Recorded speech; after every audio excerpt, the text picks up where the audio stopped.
નમસ્તે ખેડૂત મિત્રો, કિસાન સફરમાં આપ સૌનું હાર્દિક સ્વાગત છે. ખેડૂત મિત્રો, ખેડૂત સુખી તો બધા સુખી આ સંદેશ સાથે આપણે દરેક વખતે અલગ અલગ વિષયો સાથે ઉપસ્થિત થતા હોય છે.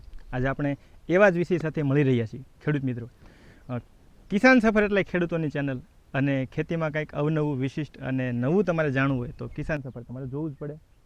ખેડૂત મિત્રો, આપણે ચોમાસાની શરૂઆત પછીથી જ્યારે કપાસ છે એ 2 મહિનાનો 2.5 મહિનાનો થવા આવ્યો, જ્યારે 75-80 દિવસનો કપાસ થવા આવ્યો ત્યારે આપણે ભલામણ કરેલી આજથી 20 દિવસ પહેલાં કે કપાસમાં છે એ ડી ટોપિંગ કરવું ખૂબ જરૂરી છે, ખૂબ મહત્ત્વનું છે. એના કારણોની પણ આપણે જે તે સમયે ભલામણ કરી ત્યારે ચોખવટ કરી હતી કે આવા ફાયદાઓ થાય છે. ખેડૂત મિત્રો, જે આપણી સાથે જોડાયેલા ખેડૂતો છે એમાંના મોટાભાગના ખેડૂતો છે એ આપણા જે સજેસ્ટ કરેલા પ્રયોગો કરતા હોય છે, અને એમાં ખૂબ જ એના સારા એવા પરિણામો પણ તેઓ મેળવતા હોય છે, ને આપણને જાણ પણ કરતા હોય છે. ઘણા બધા ખેડૂતોના એમના વિડીયોઝ, એમના ફોટોઝ આપણને મળતા રહેલા છે. એ આપણે આજે લાઈવ જોવાનું છે, કારણ કે જન્માષ્ટમી વખતે જ્યારે સાર્વત્રિક ખૂબ જ સારા વરસાદો થયા અને જે ખેડૂત મિત્રોએ અગાઉ ડી ટોપિંગ થયેલું હતું, મતલબ કે કપાસના માથા કાપેલા હતા, ડોકા કાપેલા હતા, તો એમનો કપાસ કેવો હતો, અને જેમણે કપાસને માથા નથી કાપ્યા, ડી ટોપિંગ નથી કરેલું, તો એમની કપાસની પરિસ્થિતિ શું છે એ પણ આપણે જાણવા માટે આજે આપણે ઉપસ્થિત થયા છીએ. તમને બે અંતર દેખાડવા છે અને લાઈવ દેખાડવા છે. ખાસ કરીને મારી આ જે આપણે ફિલ્ડમાં ઊભા છે એ એક જ માલિકનું ખેતર છે, એક જ વેરાયટી છે, એક જ તારીખે વાવેતર છે અને એક જ ટ્રીટમેન્ટ છે. તેમ છતાં તમને ફરક લાઈવ બતાવવો છે, એટલા માટે કે ખેડૂતો જે ડી ટોપિંગ નથી કરતા, જે માથા નથી કાપતા, તો એમને કેવા ફાયદાઓથી વંચિત રહે છે એમનું આજે પ્રેક્ટિકલ જોઈ લઈએ એટલે ખ્યાલ આવશે.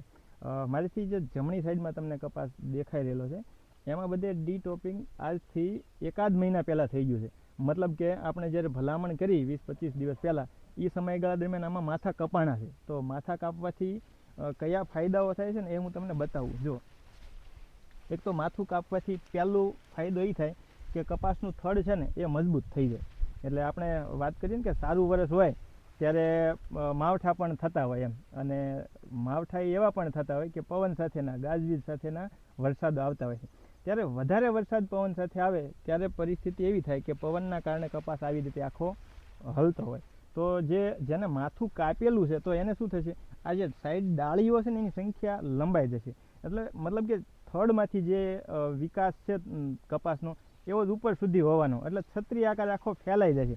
એટલે થશે કેવું કે આ થડ ટૂંકું હશે એટલે ક્યાંય બટકશે નહીં, બરાબર. જ્યારે માથું નથી કાપેલું એનું તમે અહીંયા જુઓ એટલે ખ્યાલ આવી જાય. ધારો કે આનું માથું કપાયેલું નથી, તો આ જ્યારે પવન સાથે વરસાદ આવે ત્યારે આવી રીતે આખો કપાસ હલે, અને ધારો કે બટકી જાય તો અહીંથી 2-2.5 ફૂટ ઉપરની ઊંચાઈથી કપાસ બટકી જાય છે. જ્યારે માથું નથી કાપેલું અને જ્યારે તમારા કપાસની ડાળી કે માથું વરસાદના પવનના કારણે જ્યારે ભાંગે છે ત્યારે ઉપરના બધો જ ફાલ છે ને એ કાચો હોવાનો, એના ઝીંડવા છે એ કાચા હોવાના. એટલે ધારો કે અહીંથી ભાંગી ગયું તો આ કાચા ઝીંડવા છે એમાંથી કાંઈ આપણને ઉત્પાદન મળવાનું નથી, આ બધું જ ફેલ થઈ જવાનું છે. જો આમાં માથા નથી કાપ્યા તો નીચે પણ એટલો કંઈ ફાલ છે નહીં. આ તમે જોઈ રહેલા છો કંઈક પારવો શરૂઆતમાં જે લાગેલો હોય, આ બધા છોડ, કોઈ એક છોડ પર્ટિક્યુલર એવું નથી. જો આમાં જે તે સમયે માથા કાપવાના રહી ગયેલા છે અને આથી ઓળથી બધા કાપેલા છે. તો આમાં આ પરિસ્થિતિ આટલી ડિફરન્ટ દેખાઈ આવે છે. જો કે આમાં સાઈડ ડાળી હોય ને એની લંબાઈ વધતી જાય છે, એની જે ફ્લાવરની મેથડ છે એ જો બબે એક સાઈડમાં જ થતા હોય. મતલબ અહીંયાથી જેટલું લાઈન આગળ વધી એટલો ફૂલ વધારે સેટ થયા અને ઉપર સુધીના ઝીંડવા છે ને મજબૂત થઈ ગયા. જો આ તૂટવાની તો નથી ડાળીઓ, પણ ઝીંડવા પણ એના ભરાવદાર અને મજબૂત થઈ જાય, જેથી કરીને આને ઝડપથી છે અને પૂરતું પોષણ મળે. માથું કપાઈ ગયું એટલે જે કપાસ મૂળ વાટે ખોરાક લે છે એ ક્યાં જવાનો, તો કે ડાળીઓમાં પરિવર્તિત થશે, ફાલ ફૂલમાં પરિવર્તિત થશે, ફળમાં છે એ પરિવર્તિત થશે. ફળ જલ્દી પરિપક્વ બનશે, ફળ મોટું બનશે, એટલે ગુણવત્તા વધારે થાય. એટલે જે ખેડૂત મિત્રો એમ કહેતા ને કે ભાઈ માથા કાપવાથી શું ફેર પડે, આ ફેર પડે છે, આ જોઈ લો તમે. અને બીજું એ પણ કહેવાનું કે આ જે માથા કાપ્યા છે ને એના બધા પાન છે ને બરસટ થઈ ગયા, ઘેરા લીલા રંગના થઈ ગયા, પરિપક્વ થઈ ગયા. હવે આમાં ચૂસ્યા પ્રકારની જીવાતો નહીં આવે, બરાબર. જ્યારે જેમાં માથું નથી કાપ્યું એવા છોડના આછા પોપટી કલરના પાન છે અને એક કુળા પાન છે, બરાબર. એટલે એમાં ચૂસ્યા પ્રકારની જીવાતો સતત ચાલુ જ રહેવાની, લીલી પોપટી હોય, મોલોમસી હોય કે સફેદ માખી હોય. જ્યારે પરિપક્વ છોડ છે એમાં આ ચૂસ્યા પ્રકારની જીવાતો એકદમ નહિવત હોવાની અથવા તો નથી હોવાની એમ. એટલે ચૂસ્યા પ્રકારની જીવાતોથી પણ આપણને રક્ષણ મળવાનું છે. અને ફાલ ખરવાનું નથી. તમે જુઓ અત્યારે આપણા બીજા વરસાદનો જે શું કહેવાય કે માવઠાનો ભોગ બનેલો કપાસ છે, તેમ છતાં આમાં ફાલ ક્યાંય તમને ખરેલો દેખાતો નથી. અને ઉપર હજી તમને આની આખી સિરીઝો લંબાયેલી જોવા મળે છે કે વધારે ડાળીની સંખ્યા જેમ જેમ જાતી જાય એમ એમ ફૂલ આવતા જાય. એમાં બધી જ અવસ્થાઓ છે. જો ઝીંડવા અવસ્થા છે, નીચેથી હવે કપાસ ખુલવા માંડ્યો છે, બરાબર. ઉપર છે એ ઝીંડવા પરિપક્વ થાય છે, આ બાજુ ફૂલ ઉઘડે છે અને નવી પાછી ચાપાઓ છે બેઠેલા જોવા મળે છે. ખેડૂત મિત્રો, આપણે આગળ સુધી જઈએ અને જે આપણે વાત કરતા હતા કે ભાઈ કપાસની છે એ 75 દિવસનો થાય અથવા તો 4 કે 4.5 ફૂટની ઊંચાઈ પકડે ત્યારે આપણે એનું માથું કાપી નાખવાનું છે. અને માથા કાપ્યા પછી પાછો અડધો પોણો ફૂટ જેટલી કપાસની ઊંચાઈ વધે છે. અને એ તમારે જોવું હોય તો હાલો આપણે આગળ હાલતા રહીએ એટલે આપણને ખ્યાલ આવે ખરેખર આની માથું કાપ્યા પછી ઊંચાઈ વધે ખરી? વધે છે. જો અહીંયા હવે મારા માથા બરાબર કપાસ થવા માંડ્યો છે. જેમ જેમ આગળ વધ્યું એમ એમ કપાસની હાઇટ તમને વધારે જોવા મળશે. આ દરેક છોડની તમે જે આ પદ્ધતિ છે એ જોજો પાછા. ડાળીઓ છે, ફૂલ છે, ચાપા છે, ઝીંડવા છે. એટલે ખાલી આપણે જે વાત કરતા ને કે ભાઈ આ વિડીયોમાં આપણે એમ કહેતા કે ભાઈ તમારે 1 થી 2 મણ કપાસનું વધારે ઉત્પાદન લેવું છે તો તમે માથું કાપો એમ, અને તમારે 3 થી 4 મણ કપાસનો વધારે ઉતારો કરવો છે તો સ્ટેપ અપ વાપરો. તો ખેડૂતો એમ કહેતા કે ભાઈ એની ગેરંટી શું એમ. આ માથા કાપ્યા છે, આમાં બીજી કોઈ ગેરંટી તો તમે હવે આમાં ગેરંટી આપવા પડે એવું લાગે છે ક્યાં? જો આની ગેરંટી લ્યો, આ જોઈ લ્યો. પણ કરવું પડે, કરીએ તો થાય, બરાબર. શું ફેર પડે? ફેર પડે, હા, ઘણો બધો ફેર પડે છે. એટલે મિત્રો, જે મિત્રોએ માથા કદાચ કાપવાના બાકી પણ રહી ગયા હોય અને 90 દિવસનો થઈ ગયો હોય તો હજી કાંઈ એટલું બધું મોડું થયું નથી, કાપી નાખજો.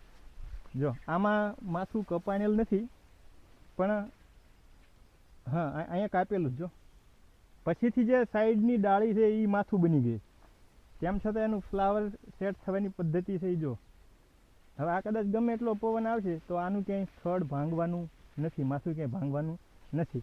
જો હવે આ ઊંચાઈ તમે જુઓ કપાસની, બરાબર થઈ ગઈ ને 5 ફૂટ જેટલી. હજી જેમ જેમ આગળ વધશો એમ તમને દેખાય છે. તો આ આપણે પ્રેક્ટિકલ જોઈ રહેલા છીએ કે માથા કાપવાથી શું ફરક પડે. અને ઓલી સાઈડ કેમેરો ફેરવજો, જ્યાં માથા નથી કપાણા એની હાઇટ જુઓ, એની ફ્લાવરની અવસ્થા જુઓ. એમાં 2 ફૂટ સુધી 2.5 ફૂટ સુધી ઝીંડવા એવા ખાસ છે નહીં કે જેનાથી આપણને ઉત્પાદન મળે. અને કદાચ પવન સાથેનો વરસાદ જો થાય તો એ માથા ભાંગી જાય અને એનું ખૂબ જ નુકસાન થાય. એવું આપણે બધા ખેડૂતોએ અનુભવેલું છે. તો આ હતી વાત ડી ટોપિંગની, બરાબર. આના જે તમને 3-4 ફાયદાઓ છે એ આપણે લાઈવ દેખાડે કે ભાઈ ડાળીઓની સંખ્યા વધશે, ફૂલની સંખ્યા વધશે, ફૂલમાંથી ફળ ઝડપથી કન્વર્ટ થશે, થડ છે એ મજબૂત થશે. તો આ તમે હવે લાઈવ જોયું, જેથી તમને ભરોસો થશે. મિત્રો, તમે પણ જો માથા કાપેલા હોય તો તમારા જે કપાસના ફોટો છે એ અમને અમારા જે આપણા હેલ્પલાઇન નંબર છે કિસાન સફરના, એના ઉપર મોકલી આપજો. આપણો હેલ્પલાઇન નંબર છે 81 28 87 15 51. આ નંબર ઉપર તમારા શોર્ટ વિડીયો અને ફોટો મોકલી આપશો, જેથી કરીને અમે બીજા ખેડૂત સુધી એ પહોંચાડીએ કે અમારે આ ભાઈ ખેડૂત મિત્ર છે એ આ વિસ્તારમાંથી છે અને ડીટોપિંગ કરેલું છે, એમને આવો ફાયદો થયો છે. જેથી કરીને આ જો સારી વાત છે એ સમયસર જો પ્રસરાવવામાં આવે તો વધારે ખેડૂતો સુધી પહોંચે અને બધા ખેડૂતોને એનો ફાયદો થાય. એટલા માટે આપણા હર હંમેશના પ્રયત્નો રહેલા છે કે ખેડૂતો માટે, ખેડૂતના હિત માટે અને ખેતીની અવનવી માહિતી માટે આપણે કિસાન સફર સાથે જોડાયેલો. ખેડૂત મિત્રો, છેલ્લે સુધી વિડીયો જોવા બદલ હું જગદીશ રોજાસરા આપનો ખૂબ ખૂબ આભાર માનું છું. ખેડૂત મિત્રો, ખેડૂત સુખી તો બધા સુખી.